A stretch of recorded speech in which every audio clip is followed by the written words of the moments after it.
3. Here. No, I'm not a writer. Okay.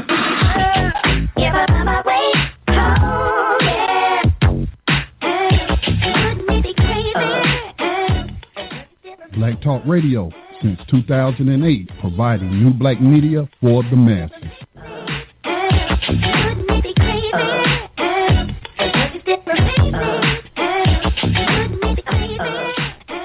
Good evening and welcome to this broadcast of Black Talk Radio News. My name is Scotty Reed, and as I've been saying for so many years, I'm broadcasting from behind the enemy lines of USA Inc. If you don't know what that means, ask me sometime.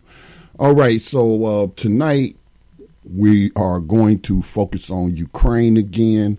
That's dominating the news the morning, afternoon, evening. We're just getting bombarded with this conflict in Ukraine between Russia and not Ukraine, but really NATO. Let's stop all the pretenses. Let's stop lying. Let's just admit what it is. This is NATO, of which the United States is in charge of, which funds, U.S. taxpayers funded. This came up when Donald Trump was president, when he was telling them that they got to foot more of the bill for their own defense. So it's just dominating the news. But tonight we're going to talk about the silence of the lambs. And lamb, when you think of a lamb, what do you think of? And I'm talking about the offspring of a sheep, a lamb, a baby lamb. Silence of the lamb. So when you think of a lamb, you think of either a baby sheep, you think of innocence. These are some of the other words that's been associated with the image of a lamb. It's even religious, like Jesus is known as the Lamb of God, signifying innocence, also signifying sacrifice, which lambs are often, victims of animal sacrifice in various religion, pagan, Christian. But I'm talking about the lambs being slaughtered. That's the context in which I want to discuss the silence of the lambs, the silence of the people who have been slaughtered in the Ukraine and who will be slaughtered. And anybody else, NATO troops being led to, the slaughter like lambs. So that's the context of the silence of the lambs. We were scheduled to have Dave back with us. He was with us on the last podcast. Some things came up. He's not able to be with us, but I do have a couple of articles or a couple of items that he wanted me to share as part of what's in the news. And I do have a news clip. I want to talk about Western propaganda, brainwashing, all of it.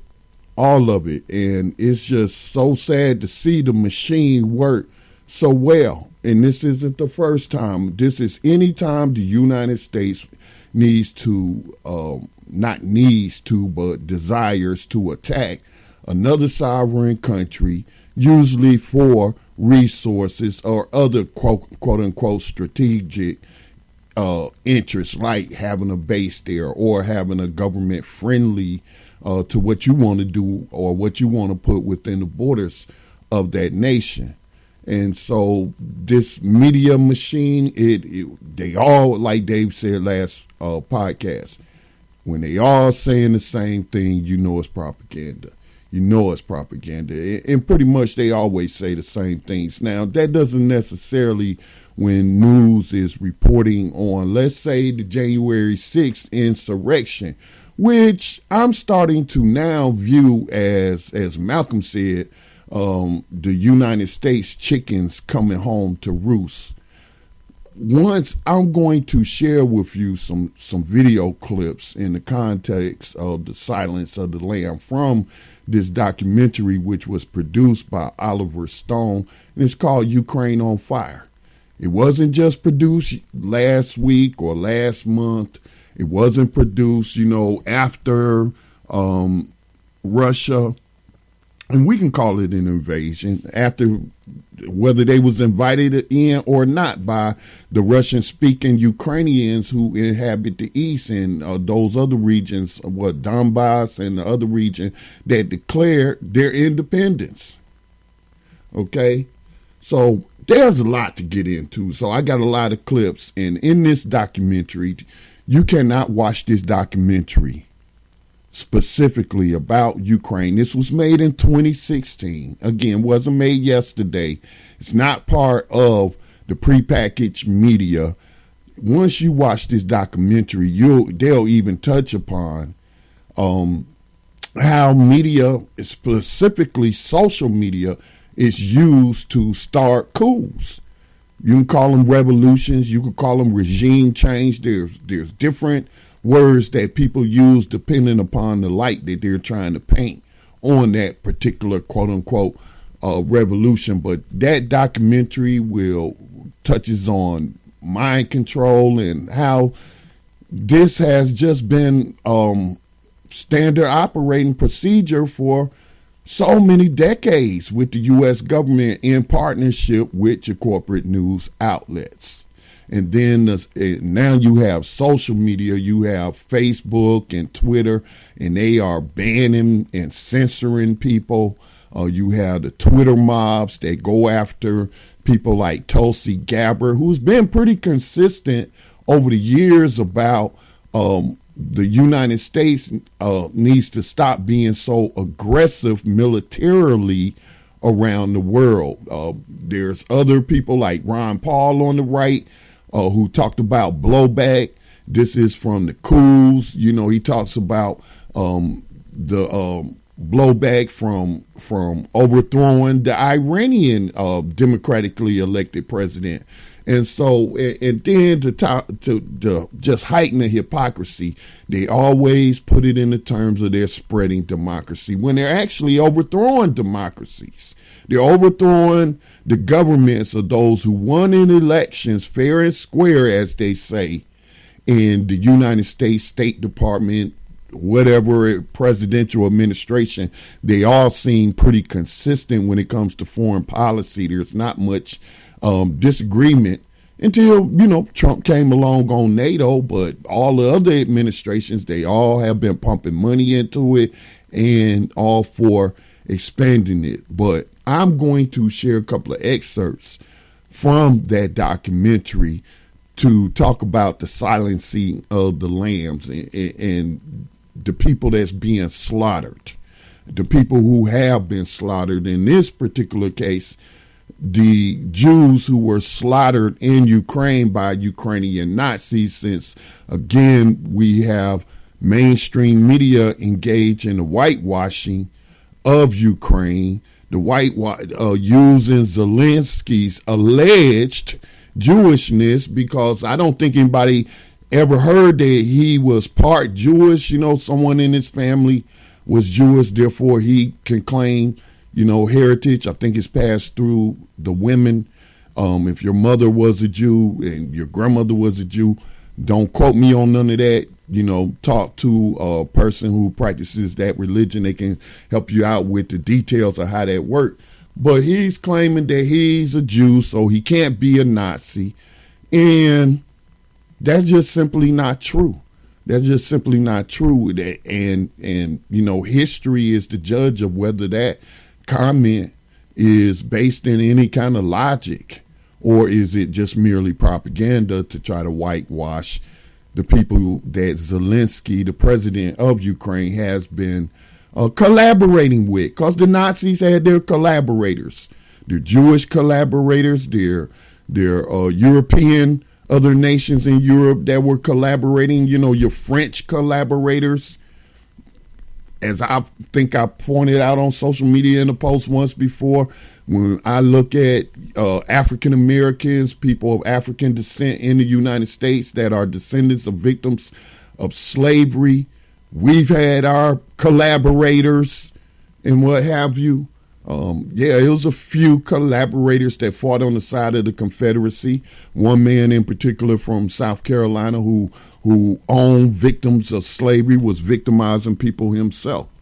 So But for Zelensky and the media to try to use his Jewishness to try to whitewash the Nazi white supremacist elements in the Ukrainian government and specifically its military, it's just atrocious. But this is their culture, a culture that emerged after World War II, and this is all laid out in this documentary, Ukraine on Fire, made in 2016, which was after the 2014 so-called color revolution, which was a United States-backed coup with Joe Biden running point for the Obama administration.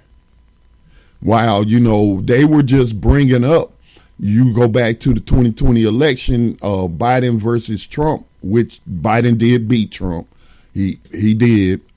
Trump is lying when he's talking about this rigged election and what have you. But they were making an issue, and I think it came up somewhat in the Democratic primary, but not much. But anyway, of Hunter Biden, with no experience in the energy sector, who is over there sitting on the boards, getting paid by Ukrainian, what's this buzzword that everybody's using now? Oligarchs, which simply means billionaire, very wealthy people. We have American billionaires and what have you. But if it had been known in someone's oppositional research, but they was keeping it on the down low because they was for it, or didn't want to go up against the forces of the partnership between the neoliberals and neoconservatives in the Democrat and Republican Party. But they didn't bring up the fact that they were arming, funding, and did a coup of the democratically elected president of Ukraine. So what if they describe them in terms of pro-Russia? Half the country is Russian or identifies Russian, speak Russian. And so maybe they voted in enough Western, largely Polish descendant Ukrainians. Maybe enough of them voted for what was his name? Yushchenko. That's probably not his name. They'll mention his name. But anyway, he won the election. There was no dispute or any allegations, except from one person, Hillary Clinton, of any kind of electoral fraud, except from the people who lost, of course. But the international community largely looked at those as free, so-called free and fair elections, as they say. And they didn't like the outcome. So 3 years into the quote-unquote pro-president's term, pro-Russian president's term, this coup is staged, utilizing Nazis as agent provocateurs who killed way more police than was killed on January 6th in Washington, D.C. in that insurrection. Which, again, if you watch this film, which I highly recommend you watch this film, all the way they laid out that coup, the way they plotted and planned, used social media, got people out in the street, the same elements, the right-wing elements, it's the very same playbook they tried to pull from and do on January 6th is what they did in Ukraine. It's laid out in this documentary by Oliver Stone.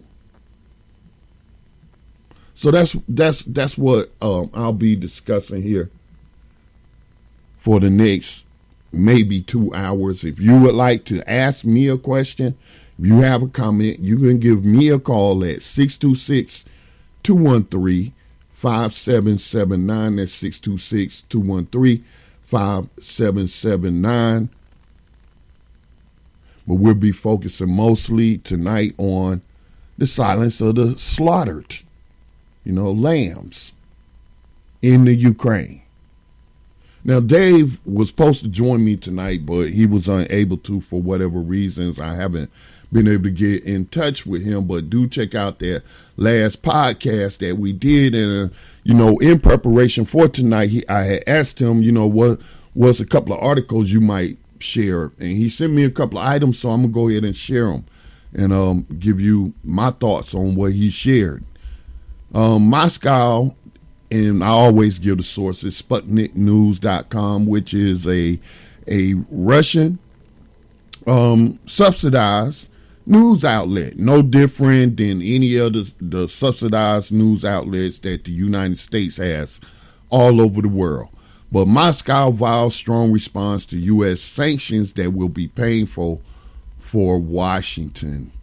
The U.S. introduced a new round of sanctions against Russia after President Vladimir Putin on Monday recognized the Donetsk and Luhansk People's Republics in Donbass. So y'all forgive my pronunciation. I don't speak Russian or Ukrainian and haven't had much time to even practice pronouncing these names, but those are and I'm going to stop right there because this situation, this conflict could be settled right now. It's this simple. Let the Western Ukraine, which used to be part of Poland, which was Eastern Poland, after the breakup of Germany and its possessions, because Ukraine was a German protectorate. It was part of the Nazi alliance and what have you.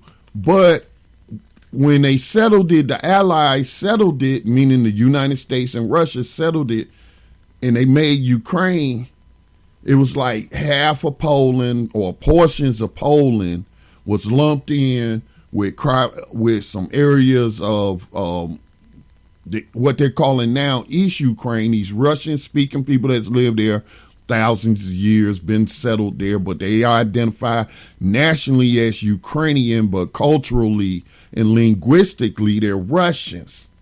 Just like we have Spanish-speaking people here in the United States, Italian speakers, Japanese speakers, Chinese Americans, and all of that. So it's like they're trying to, and I'm going to apply the lamb label to the Russian-speaking people in the East who are Eastern Ukrainians. It's like their side don't even exist. Facebook, Twitter, they are calling anybody who gets on from that area, that geolocation, because they know where the people is tweeting from or what computer they're on, what region of the world they're connected to the internet from, unless it's hackers, of course, and they can bounce it around. But they're just blanketly banning all the activists and advocates from that part of Ukraine, the Eastern Russians, just totally silencing them. Zuckerberg, I know the Twitter guy just stepped down. What was his name? Jack Dorsey. And I think he used to work for British intelligence. No, I don't think I know this for a fact. At one time he worked for UK intelligence. Social media is a intelligence operation. Corporations in partnership with government. We have fascism here in the United States. By the definition of fascism, a partnership between private entities, private corporations, which of course are made up of individuals, actors, but with government. And they're helping the United States, these corporations are helping the United States to target Russian outlets, Russian people. I heard that even a crowd of people, you got hockey, Russians good playing hockey, professional hockey. I think it was in Canada. I could be wrong. It might have been in Washington, the state of Washington. And they booed this Russian player because they're all under mind control to be Russophobic right about now. And it's just, from an intellectual from an intellectual point of view, it's just fascinating to watch what I've read about just constantly be put into practice, and it works. It works. Because they shut down alternative voices real quick, or they try to delegitimize. They ban and they censor. So I shouldn't have to tell my black audience any of this about social media networks, how they practice racism and uphold white supremacy and silencing, black and other non-white voices. So this is what's going on. So it goes on to say there should be no doubts the sanctions will result in a strong response, not necessarily symmetric, but well calculated and painful for the American side, the foreign ministry said in a statement. Moscow also stressed that the American sanctions policy is counterproductive, but that it has also become a reflex for Washington. They reflexively slap sanctions on them. People try to say Trump was all buddy with Putin and didn't do nothing. He slapped sanctions on Russia. He agreed to the sanctions that was proposed and slapped them. Forget what he said about him, any personal admiration he has for Putin or whatnot, but he did agree to those sanctions. So he slapped sanctions on them. So they always slapping sanctions on any target country. Venezuela probably still under sanctions. That is a weapon of war. It's not done in a democratic manner.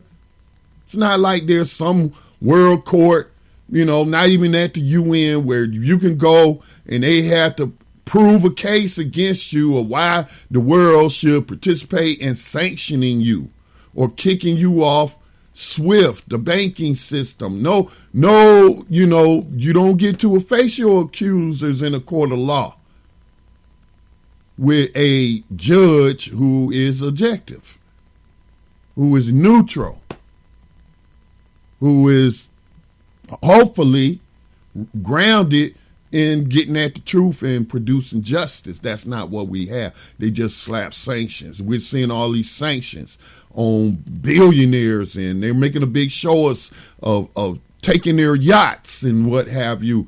Go take Jeff Bezos' yacht and pay the workers that he's been robbing to pay for his big super yachts and trips into outer space or the stratosphere.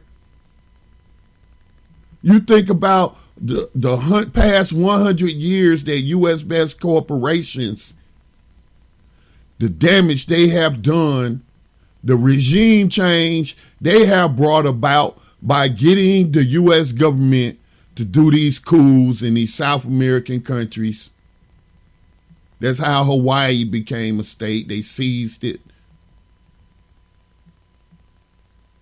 And it's all done on the behalf of like the Dole Corporation. Now, I can't think of some of the old 1950s corporations that was dominating, but they may have changed their names, but they're still the same players, still the same families. All the murder and mayhem they have spread throughout the globe in the name of their business interests, and the U.S. government rubber stamps it and calls it U.S. interests. U.S. interest, that stands for the United States, United States interest, not us or not our. Now, they ain't talking about us interests. No, they talking about the greedy politicians with their hands in the till in these corporations. That's who they're talking about. So the statement came in response to simply the U.S., Russia. I was about to call them the USSR, and it doesn't even exist anymore. Something I learned from doing some research today and listening to these different voices, that Russia's not even communist anymore. It's not. How can you have oligarchs and be straight up communists? That That's not logical. They stopped being communists in the 90s. That's what Gorbachev with perestroika, that's what that was signaling. That now they was going to have elections. But of course, the United States always claims they're rigged. Every election is rigged, that the people that they're supporting, the party wings that they're supporting aren't winning elections. So they then try to invalidate it in the court of public opinion with their mass media production and their corporate partners in the news media. And then they're threatening sanctions and threatening invasions and doing invasions and assassinating people, as Lindsey Graham today called for the assassination of Putin. So what are some of the ways that might hit us? It's kind of vague, but I'm already seeing the pinch at the pump. Gas was like, for mid-level 89 grade gas, maybe 2 weeks ago I was paying $3 and let's just say 25 cents. Today, $4.19 a gallon. And it's only going to go up. The oil barons are not going to miss an opportunity to gouge the world by raising the prices. They'll claim the capitalist, excuse of supply and demand. Now that we've taken this Russian oil off the market, that causes the gas to go up for everybody. That's how capitalism works. So, we're going to be feeling it. Gas goes up, prices go up on everything else. And that's on top of the inflation that they say we're in here in the United States. So, time to prepare. The other item that Dave sent me was a tweet from Dmitry Medvedev. Yeah, Dmitry is like the right-hand man of Putin, is the way Dave described him to me. He's an official Russian. I think he's like Secretary of State, something like that. I forget his exact title. He might be the president. I don't know. But today, he put this on Twitter. Today, some French ministers have said, and it looks like, we're getting, again, trouble with Blog Talk Radio. So y'all excuse me that's listening on the Black Talk Radio stream as I get reconnected. It's showing me as connected.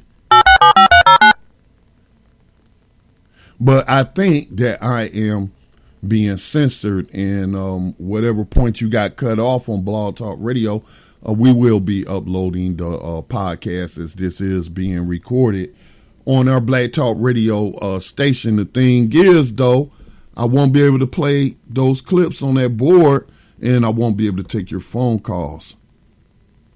So here we go again with the same issue that caused me to have to cancel the 10 o'clock show. Same issue, but we're going to keep going. I do have those clips up.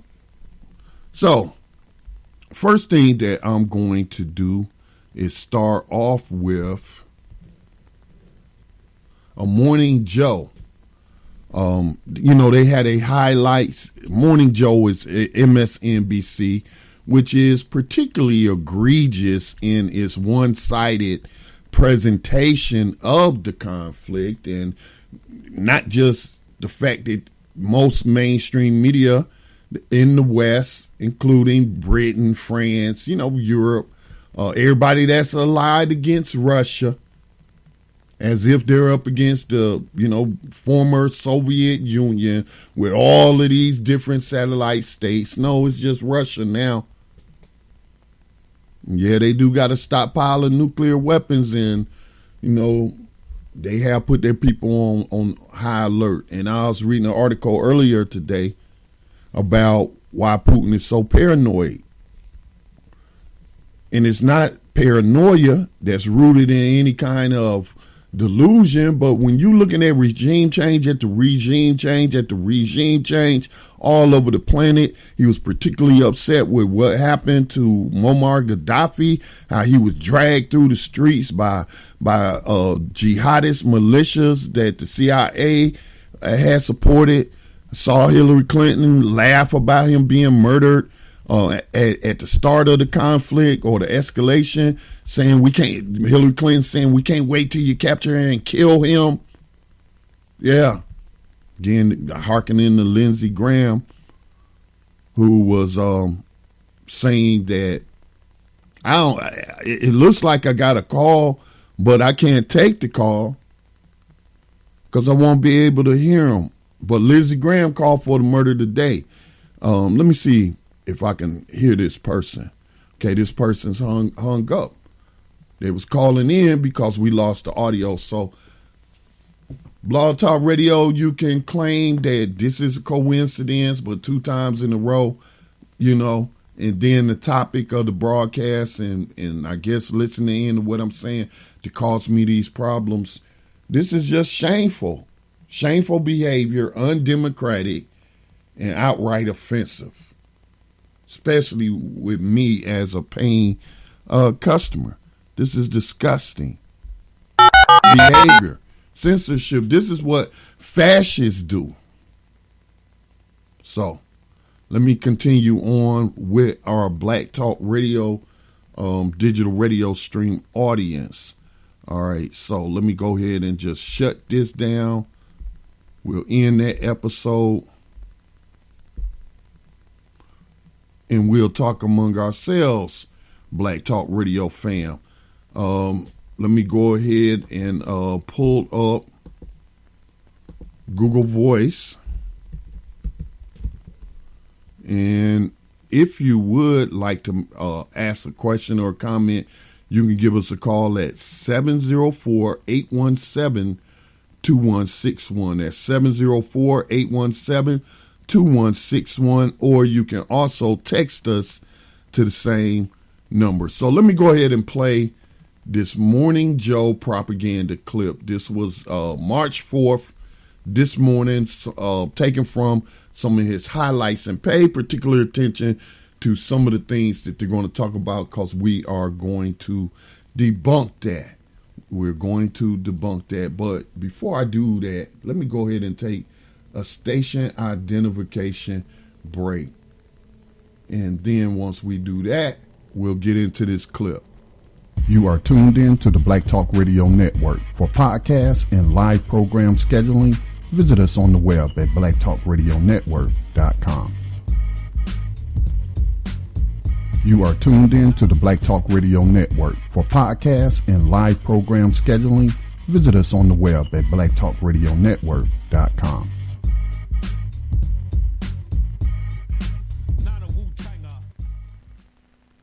In a new development overnight, Russian forces now control Europe's largest nuclear plant after shelling the facility located in southern Ukraine. One of the power station's 6 reactors caught fire. A spokesman for the plant said the reactor is under renovation, but does have nuclear fuel inside. Ukraine's foreign minister tweeted, "If it blows up, it will be 10 times larger than Chernobyl. Russians must immediately cease the fire, allow firefighters to establish a security zone." The plant had been inaccessible because firefighters were being shot at. No essential equipment was damaged, and the UN now says no radioactive material was released. Ukrainian President Zelensky pleaded with Europeans and their leaders to, quote, wake up, saying in part, "We need to stop the Russian military immediately. Scream at your politicians. Ukraine has 15 nuclear power blocks. If there is an explosion, it is the end for all of us. The end of Europe," he said. Evacuation of Europe. Only immediate actions of Europe can stop the Russian military. Do not let Europe die from a nuclear catastrophe, end quote. Zelensky also spoke with President Biden and with British Prime Minister Boris Johnson, who said he will call for an emergency meeting now of the UN Security Council this morning. NBC News chief foreign correspondent Richard Engel joins us from Kyiv. Richard, good morning. What more can you tell us about this nuclear plant and how close to danger Ukraine and all of Europe really was last night? So first, before I get to that, I'm at the train station here in Kiev, and we've been seeing people rushing to this station this morning, trying to get out of the city. There is some confusion here. The people aren't paying any tickets, so the trains are just running, but it's not people aren't sure exactly where the trains are running, which tracks they should get on, which trains they should get on, but they're arriving with their families, with their parents, with their grandparents, with their pets, and they are getting on any train that will go west. Now, this is the second time that we've had a nuclear scare throughout this conflict. The first time was when there was fighting by the Chernobyl site, which was the former reactor, of course, that suffered that terrible meltdown. And now there was fighting at a working nuclear power plant and a building going up in flames right next to it. According to U.S. officials, they're not seeing any radiation leak, but Ukrainian officials are warning that every time there is fighting by one of these nuclear facilities and you have close fighting, artillery coming in, that there is a serious danger that one of the facilities could be damaged, destroyed, and it would have consequences for this country and all around the world, particularly Europe. And yeah, as you say, Richard, it was an adjacent building. The fire has been put out, but perilously close to that nuclear reactor. And yesterday, Richard, President Zelensky held a press conference. He called for a face-to-face meeting with Vladimir Putin. I want to show our viewers what you asked Zelensky. You just mentioned that you want to talk to Vladimir Putin. Vladimir Putin has so far not been willing to meet with him. Do you have a message for him now that Ukrainian cities are under attack? It's not about I want to talk with Putin. I think I have to talk with Putin. The world has to talk with Putin because there are no other ways to stop this war. That's why I have to. First of all, Richard, extraordinary circumstances. They're a sandbag bunker for that press conference. Do you expect Zelensky to actually meet with Vladimir Putin? Well, Vladimir Putin has made it quite clear he is not interested in meeting with Zelensky, that he considers Zelensky a neo-Nazi fascist leader, which is a particularly insulting remark considering Zelensky is Jewish. And just the other day, one of the Russian attacks fell on a site where 33,000 Jews were murdered during the Holocaust, a Holocaust memorial. But Zelensky says. All right, I stopped it right there. The clip was actually a lot longer, but that's all I needed to hear because that's a good lead in. Now, again, this is typical of what you're hearing on most mainstream media. Okay, this is typical of what you normally hear. And that same script. Talking about Zelensky is half Jewish or part Jewish, so he can't be a Nazi. But as I stated in the opening of the broadcast, he could certainly be a collaborator. And some of the German soldiers also had Jewish moms and German dads and fought in the German army. Now, some of them was because they were trying to protect their family members, their mothers, their grandmothers, to keep them from being put in the camps. I saw a documentary where the Nazis had sent these half-Jewish German soldiers, these Jewish German soldiers, sent their parents to a camp in Poland, I think it was. Matter of fact, yeah, it was, in the east. Sent them east. That would be Poland. And forced these people to write letters to their soldier son in the German army, like they were still alive, and then they kill these people, and then they would give these letters to the soldiers, the half-Jewish soldiers that they done murdered their parents, but want to keep them still fighting and thinking they're alive and what have you. So it was different circumstances. You might think that a black person, especially an African American, could never fight for the Confederacy. That's appalling to black people. Most black people are African Americans. We don't want to believe it. But it was some. Because they had earned their freedom and they were enslaving people and they were wealthy and they wanted to keep their wealth. Again, we only talking about a couple of individuals that we can count on one hand. Victims of slavery being forced to fight, which the Confederate Army never really used, but the few that were forced, they were used as laborers, servants out on the battlefield, things of that nature. They weren't really Confederate soldiers. They were conscripted. So anyway, for them to use that weak argument, it angers me because it's like you playing on my intelligence. Like, I don't read, but guess what?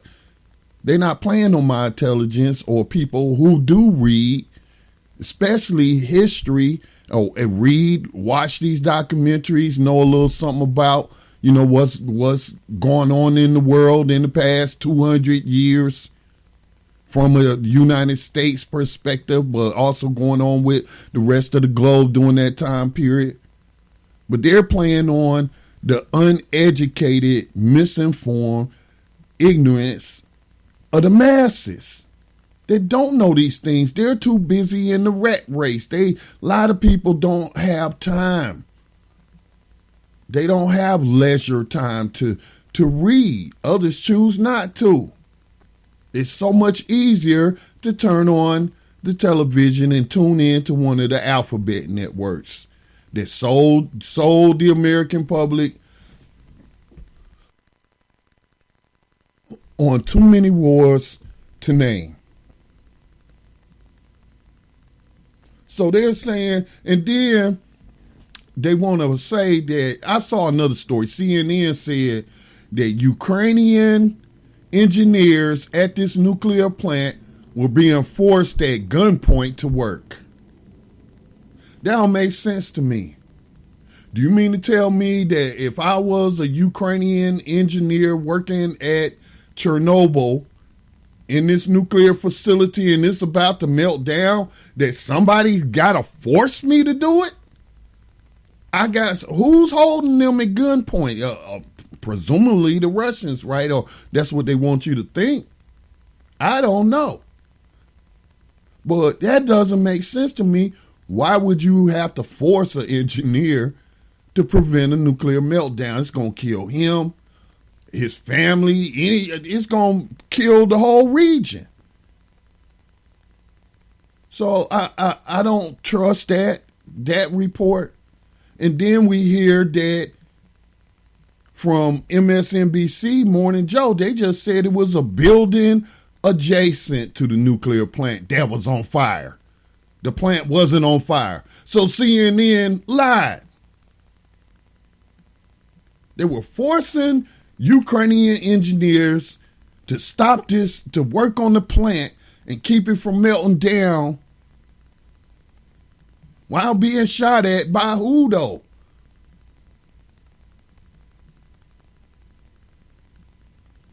That story, it makes no sense. But then also to then say that a bomb or whatever explosive device ordinance fell near this Jewish Holocaust memorial. Well, what I didn't hear that man say was, well, who killed them Jews that you had this memorial to in Ukraine? Let's hear a little bit more about that. You mean to tell me that the Ukrainians collaborated with the Nazis during World War II and they had militias that killed Jewish people, rounded them up and murdered them? Say they didn't go into that part. Why? And most people won't ask that question. Why is there a Jewish monument to victims of the Holocaust in Ukraine? What happened? What happened there? Most people won't ask that question. And these people, and to manipulate their memory and what happened to them, to pretend like, first of all, we don't know who shot the artillery shell. This is a war zone. Stuff get destroyed. Haven't you seen what NATO did to Libya, what it did to Iraqi citizens and what have you? I mean, Iraqi cities? That stuff gonna happen, right? But to make it seem like Putin's intentionally, because they got to personalize it to Putin, right? Nobody else. This is all Putin. Everybody in the military, Putin sent down orders and said, blow up that Jewish monument. This is what they have you believe. This is the ridiculous things that are being said on mainstream media.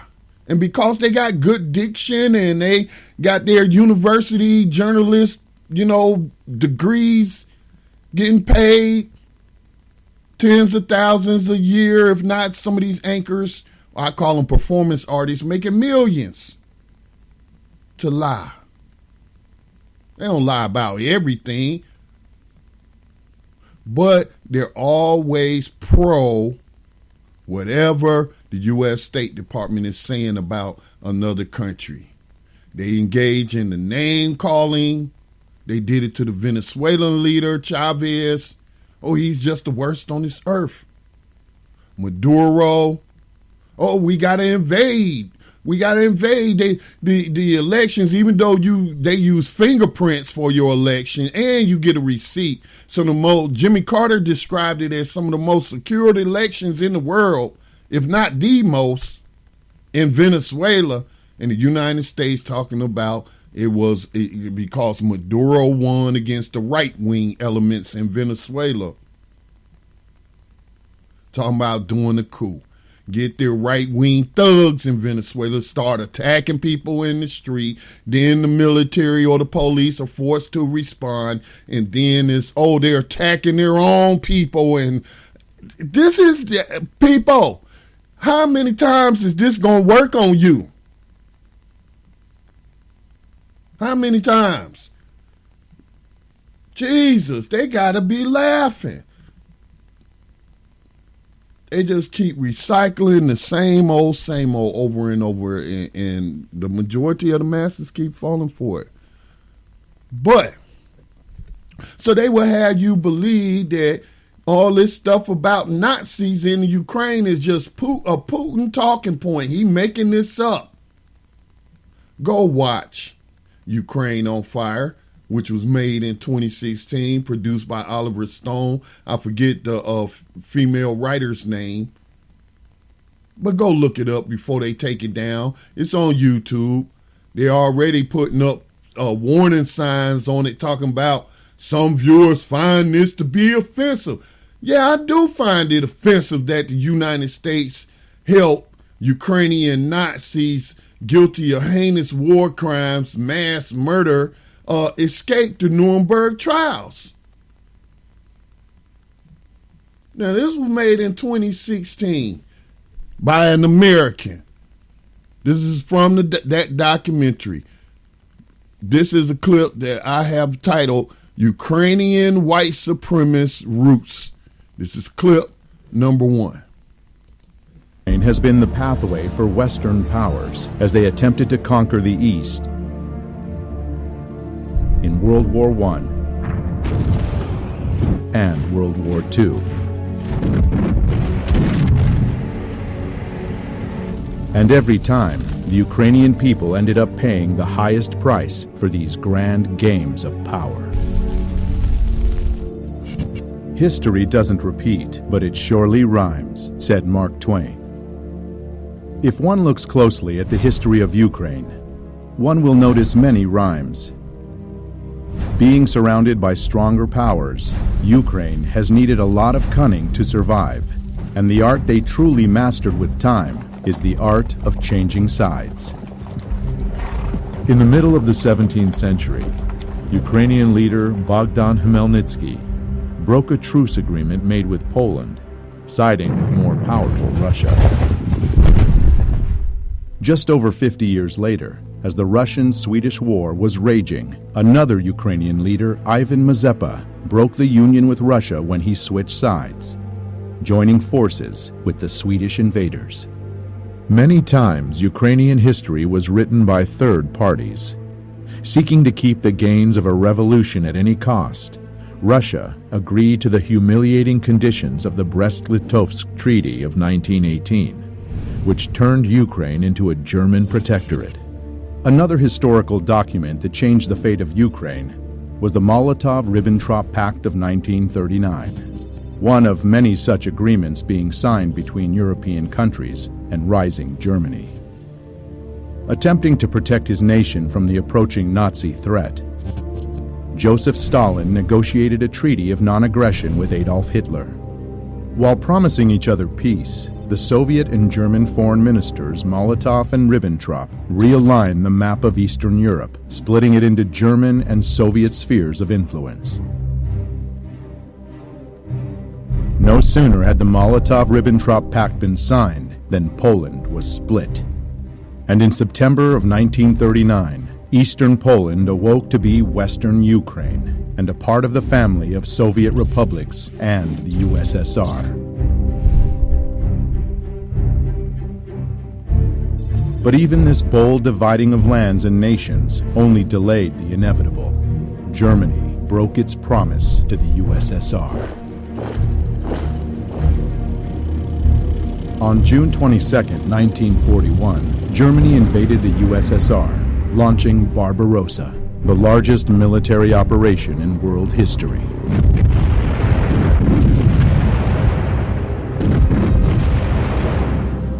Barbarossa was aiming for St. Petersburg, Moscow, and Kiev, Ukraine, three destinations of major significance. Ukraine, with its rich lands and resources, was an important industrial and economic source for the USSR. To cut it off from the Soviet Union would strike a big blow indeed. For most of the Soviet Union, the Second World War was about fighting the invaders of their land. But it wasn't quite so simple for Ukraine. The truth is, Ukraine has never been a united country. When World War II broke out, a large part of Western Ukraine's population welcomed the German soldiers as liberators from the recently forced upon them Soviet rule, and openly collaborated with the Germans. The real scale of collaboration was not announced for many years after the war, but we now know that whole divisions and battalions were formed by Ukrainian collaborators, such as SS Galician, Nachtigall, and Roland battalions. Just in the beginning of the war, more than 80,000 people from Galician region voluntarily enrolled into Division SS Galician in a month and a half, notorious for their extreme cruelty towards the Polish, Jewish, and Russian people on the territory of Ukraine. Members of these military groups came mostly from the Organization of Ukrainian Nationalists, the OUN, founded in 1929. This organization had an ultimate goal of creating an ethnically pure, independent Ukraine, and considered terror an acceptable tool for achieving their ends. Their official flag was black and red, land and blood. It will remain in Ukraine's history long after the OUN will cease to exist. In early 1940, the most radical nationalistic part of the Organization of Ukrainian Nationalists got its own leader, Stepan Bandera. Severely anti-Semitic and anti-communist, he proclaimed an independent Ukraine in 1941. His German allies frowned upon such an act of self-will, and it landed him in prison for nearly all the Second World War. Not participating in the events physically, Bandera still managed to successfully spread his ideology. Many independent historians estimate that the OUN militia exterminated from 150 to 200,000 Jews on Ukrainian territory occupied by the Germans by the end of 1941.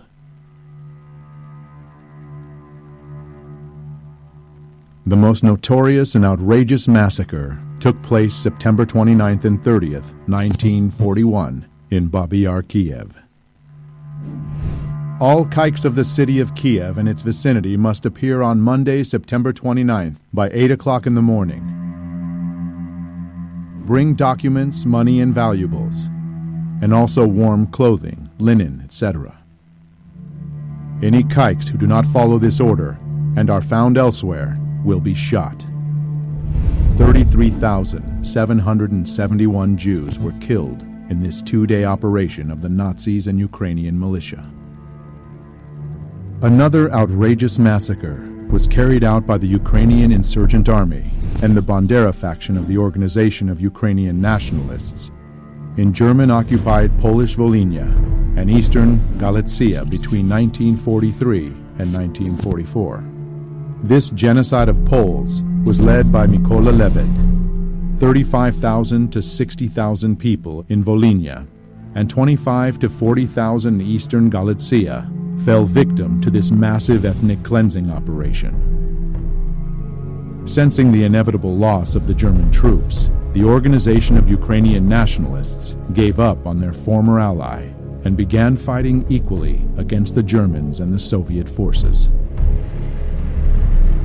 In January 1943, USSR troops started pushing the Nazis back, liberating one part of Ukraine after another. Western Ukraine was the last Ukrainian region held by the Germans, finally being liberated in October of 1944. Bandera's bands continued to wage their guerrilla war against the Soviet regime, carrying out bloody raids on Ukrainian villages and towns, and leaving behind chaos and casualties. This war went on until the middle of the 1950s, when the last collaborators were either detained or fled the country. On May 7, 1945, Germany unconditionally surrendered to the Allies. Ukraine remained a part of the Soviet Union. The peace after the Second World War was short-lived. The United States and the Soviet Union, nations who allied together along with England to defeat the Nazis, tragically became foes as the Cold War began.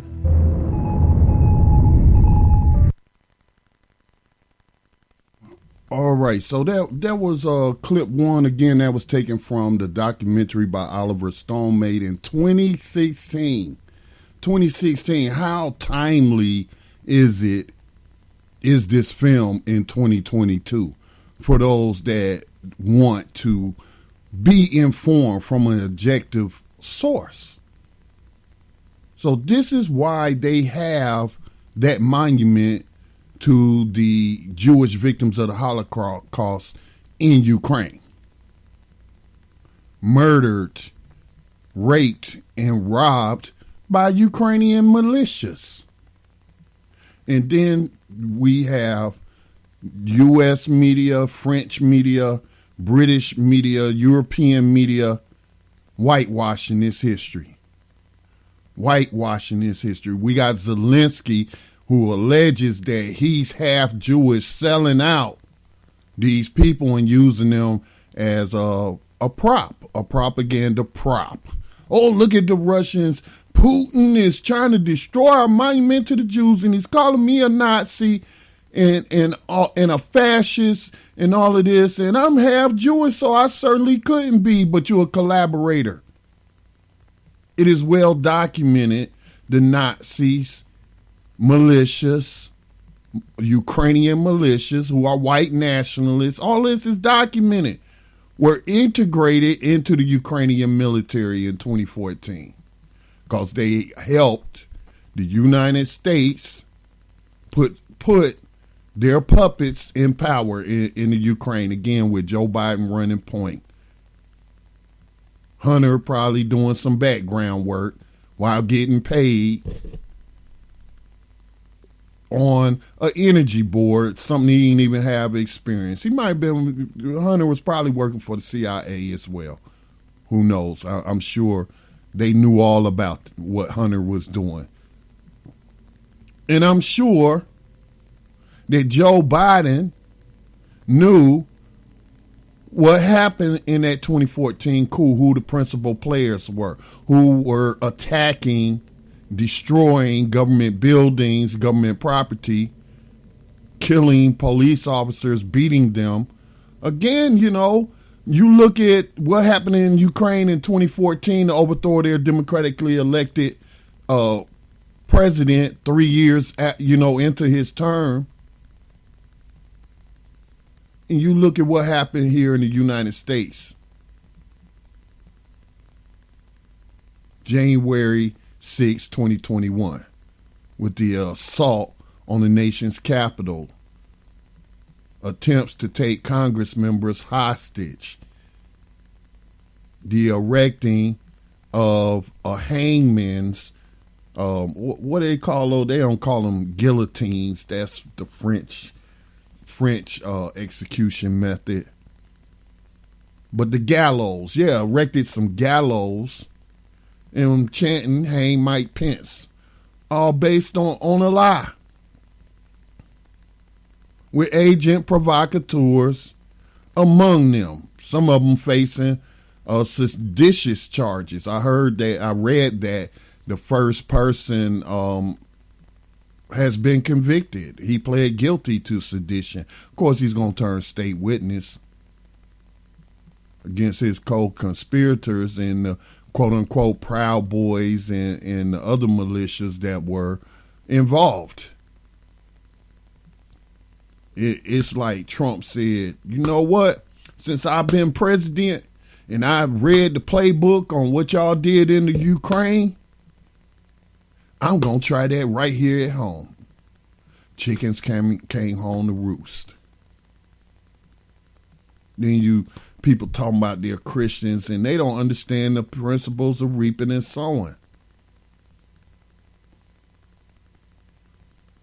Man. So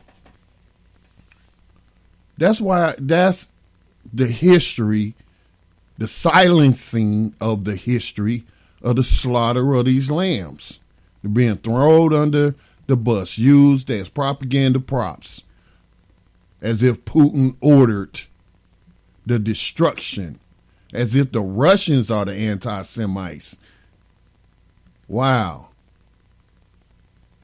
You watch that documentary, you should never, ever look at the alphabet networks the same way again. Of course, they can't lie about everything.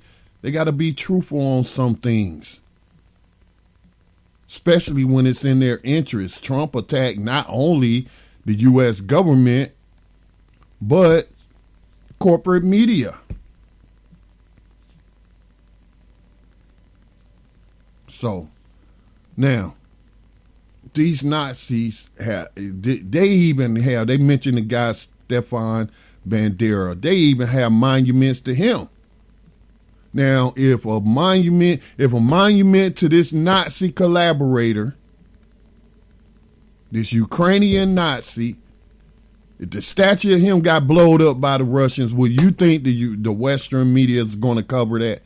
Oh, the statue of Stephen Bandera, the Ukrainian Nazi national hero, whom we give awards in his names and have erected monuments to, was destroyed by Putin. You think that would be a headline? No. No, they wouldn't mention it at all because they're trying to deflect you away from that information, and they're censoring those that would share this information with you. Let's go ahead and jump into part 2. But I do have a correction. I said that Ukraine didn't really become a nation as we know it today until after World War II, but it was actually during World War II, right before it popped off or during the midst of it with the non-aggression pact signed between Stalin and Hitler. And as the, clip stated, they attacked Russia anyway. But anyway, they said that in this non-aggression, Eastern Poland became part of Ukraine became Western Ukraine. So what was Eastern Ukraine? It was always Russian, wasn't it? That's why so many Russian speakers there. Again, this is the information that is not being shared with people all over the world, especially here in the United States. It's not being shared. It's critical information, especially if you're going to be out here supporting one side or the other. There are no sides in wars. Everybody loses. Yeah, some people get rich. Some sick, evil people become extremely wealthy, and they get to 4 times satiate their bloodlust. Looking at you, Hillary Clinton. Yeah. But for the most part, the rest of us lose. So let's go in the part 2 about these Nazis that mainstream media is saying don't exist. This is part 2. Ukrainian white supremacist roots. The era of political and military tension between the U.S. and the USSR lasted for nearly 45 years, keeping humanity under the constant threat of nuclear war.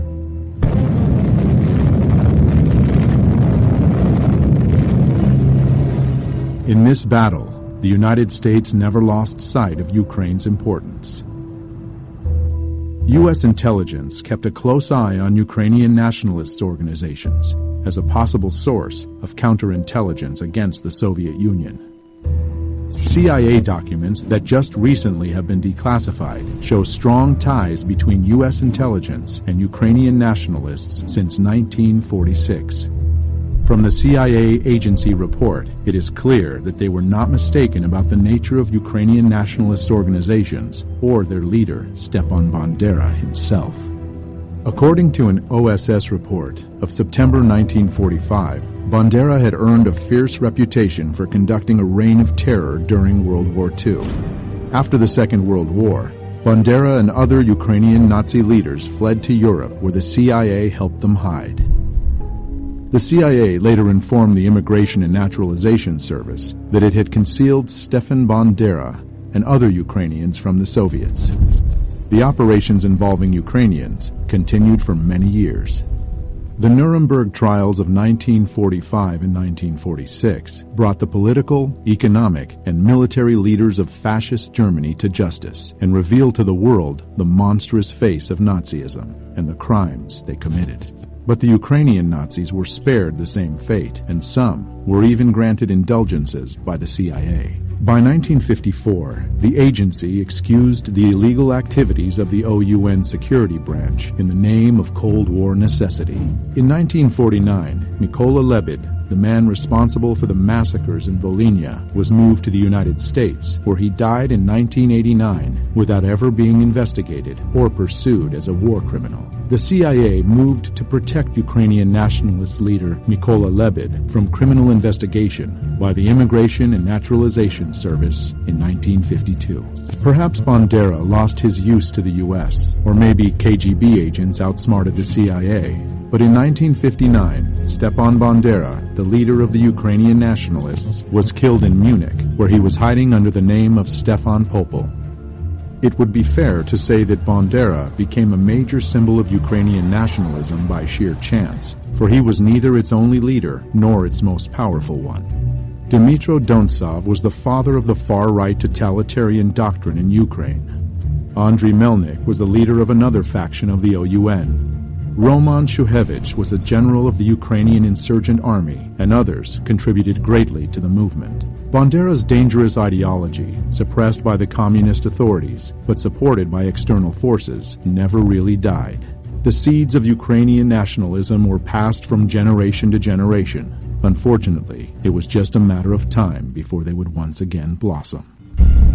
In 1954, Ukraine's territory was expanded even more when Nikita Khrushchev, the leader of the USSR and a Ukrainian himself, generously gave the Crimean region to Ukraine. Historians would argue about the legitimacy of this transfer for many years to come, and 60 years after Khrushchev's gift, dramatic new events would take place in Crimea. The eyes of the world are on Ukraine as the crisis in Crimea continues. Dozens of heavily armed men seized government buildings in Crimea. Should Ukraine just shrug its shoulders and say, okay, Crimea, it's lost? And the old arguments would heat up once again. The Cold War would heat up and cool down by turns, while both rivals were obsessively building up military capacity. The turning point took place when the new era, perestroika, came to the USSR with its new leader, Mikhail Gorbachev, in the middle of the 1980s. Perestroika meant restructuring towards liberalization and democratization. It certainly had a positive impact on the international situation. Astonishing news from East Germany, where the East German authorities have said, in essence, that the Berlin Wall doesn't mean anything anymore.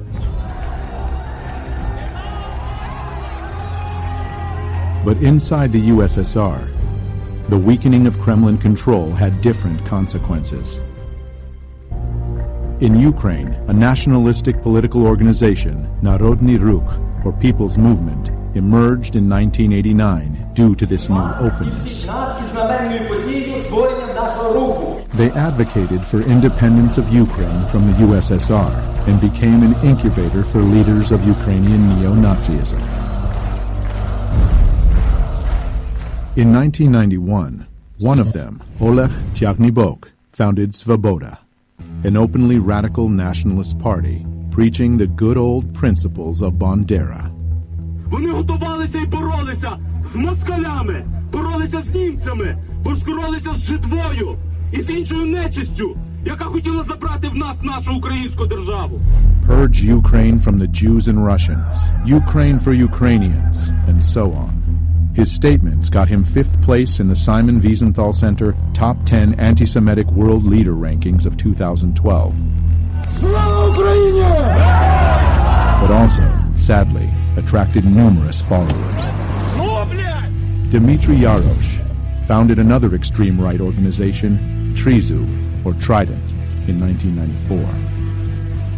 In April 2013, Yarosh became an assistant to a member of parliament from the opposition party Udar.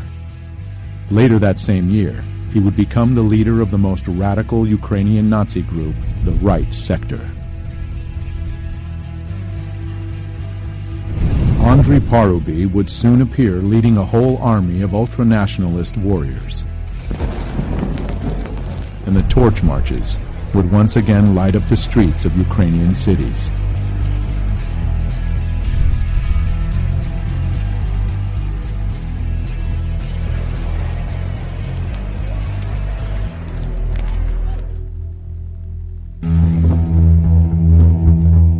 The world drastically changed in August 1991, when the USSR de facto ceased to exist, and the global political map welcomed many newcomers, Ukraine one of them. In modern history, it was the first time Ukraine was truly independent and all on its own.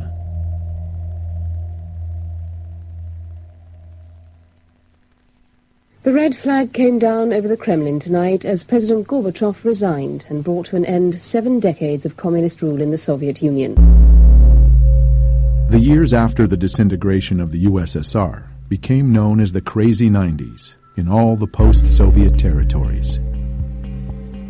He's leaving behind 15 independent states which share only a disastrous economy and an uncertain future. After having been under a government-controlled economy, the free market dramatically changed the rules of the game. New businesses emerged instantly, and the first oligarchs were born overnight. All right, that's the end of that clip. Again, these clips will not do this film justice.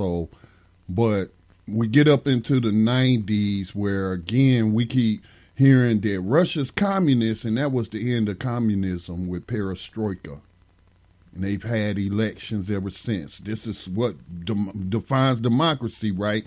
Whether or not the people have the right to vote and can elect their own leaders. So, of course, it doesn't serve the U.S. war machine effort, the military-industrial complex, to not call them communists. Got to keep that old Cold War programming in effect. You know, I was talking to this white guy that I know here in Gaston County. I was talking to him about some of this on the phone the other day. And he was telling me, you know, he's probably about in his 50s, maybe even 60s. But he was telling me he was raised to hate Russians. Yeah. It's safe to say and accurate to say that most white Americans were raised to hate two things. And that was black people, or let's just say non-white people, because they hated, you know, anything that wasn't classified, anyone not classified as white, and the history shows they oppressed those people, and to hate communists or quote-unquote socialists, but mainly communists. So it's not surprising to me that millions upon millions, tens of millions, who knows, over 100 million people in the United States will just fall susceptible so easily to this Russophobic propaganda and not do their research, not have access to this historical information because it's not being shared on mainstream media. Very few YouTube channels are able to get the truth out, and you know, I kind of feel like I can't prove it, but I kind of feel like our simulcast on Blog Talk Radio, which was cut short after 30 minutes, was on purpose. There is a concerted effort to censor the opposing view of, since we have a Democratic president or a Democrat for a president, we'll say the neoliberal agenda. So this is just so very sad, man, that we're on the brink of another world war, which could be, as Dave would say, nuclear war 1. If you have a global nuclear war 1, I don't think there's going to be another one. I really don't, because we'll all be dead or dying. Civilization, as we know it, will cease to exist. These are the stakes. But the intent of this program was to focus on a specific point that's being made by Western media, by suspected racists, that Nazis don't exist in the Ukraine. They don't practice white supremacy. See, all of this information should show you why those African students were not put on the back of the bus, but told they couldn't even get on the bus. And I'm seeing people make excuses to, oh, that was the police who did that. That's what Sean King said. I'm so disappointed in Sean King as a journalist, because he seems to, you know, be focused on helping these African students, but he's also pushing MSM propaganda talking points and saying that Russia's committing thousands of war crimes. Show me these thousands of war crimes that you talking about. What's the evidence? Are you talking about that building that got destroyed? Dude, where was this energy from you when Iraq was being destroyed? Where did you have the same energy when Libya was being destroyed? All their entire infrastructure. All these civilians being murdered. Thousands. They say 1 million died in Iraq. There'll never be an accurate body count of how many died in Libya because of U.S. regime change. And siding again, not this time, not with white supremacist militias like they have in the Ukraine, but with Arab supremacists, jihadists, Islamists.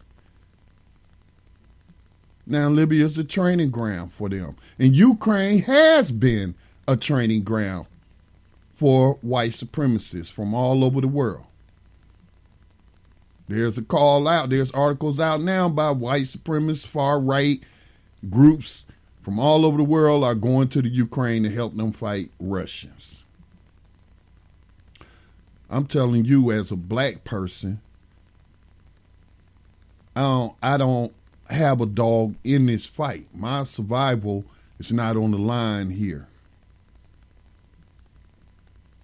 I have done my research, looked at the history, and I have determined that the easy solution to this conflict is to give eastern Ukraine back to Poland, make it part of Poland. All right? And the two areas, if they want to remain independent, recognize them as independent new states, new countries. And if they choose, let them join, become back part of Russia, which they have historically always been a part of. It's good. It's a blessing and it's a curse to have information, have accurate information.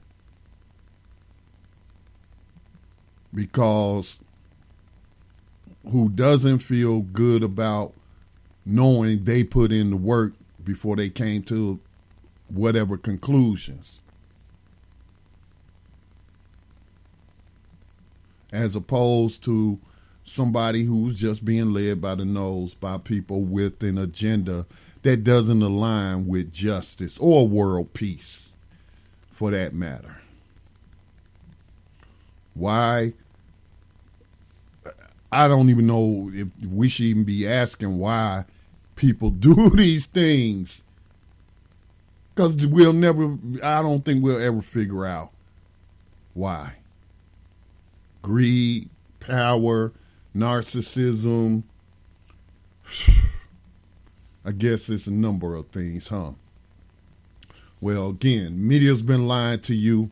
The United States has been openly supporting Nazis in the Ukraine going as far back as 1946 with the OSS, which later turned into the CIA, which has been supporting them. When had they not been supporting these white nationalist groups? According to this documentary, Ukraine on Fire, produced in 2016 by Oliver Stone. You've been listening to Black Talk Radio News, giving you an honest, objective view of what's in the news and this current conflict in the Ukraine. If you value independent journalism, then please make a donation today to the nonprofit Black Talk Media Project. That said, we're going to close it out. Peace and blessings to all. And please share this information with others, because definitely they are not getting a lot of accurate information off of social media. All right. Peace and blessings to all. No, I'm not a writer. Okay.